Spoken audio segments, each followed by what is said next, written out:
DPI Tamil News.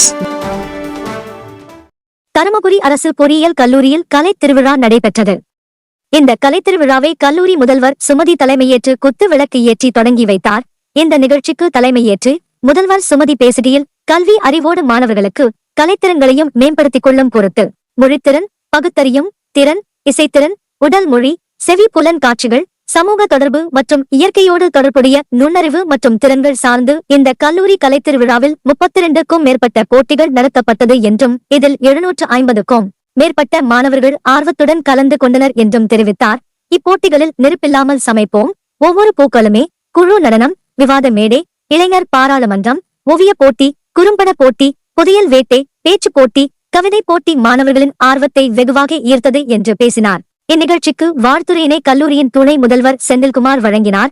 இந்த நிகழ்ச்சிக்கு சிறப்பு அழைப்பாளராக தருமபுரி அகில இந்திய வானொலி நிலைய அறிவிப்பாளர் அதியமான் அவர்கள் பேசுகையில், மாணவர்கள் தமிழர்கள் பண்பாடு, பாரம்பரியம், மரபுகள் சார்ந்த கலைகளை போற்றி பாதுகாக்க வேண்டும் என்று சிறப்புரை வழங்கினார். இதில் கலைநிலா கிராமிய கலைக்குழுவினர் சாக்கன் தமிழர்களின் பாரம்பரிய பண்பாட்டு நடனங்களான ஒயிலாட்டம், மயிலாட்டம், பொய்க்கால் குதிரையாட்டம், கரகாட்டம் போன்ற நடனங்களை தமிழர்களின் கலாச்சாரத்தை வெளிப்படுத்தினர்.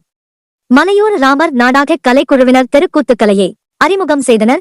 இந்நிகழ்ச்சிக்கு அனைத்து துறை தலைவர்கள், பேராசிரியர்கள், தொழில்நுட்ப பணியாளர்கள், மாணவ மாணவியர்கள் என அனைவரும் கலந்து கொண்டனர். இறுதியாக பேராசிரியர் பிரேம்குமார் நன்றியுரையாற்றினார். குரல் செய்திகள் உடனுக்குடன் தெரிந்து கொள்ள DPI தமிழ் நியூஸ் சேனலை சப்ஸ்கிரைப் செய்து இணைந்திருங்கள்.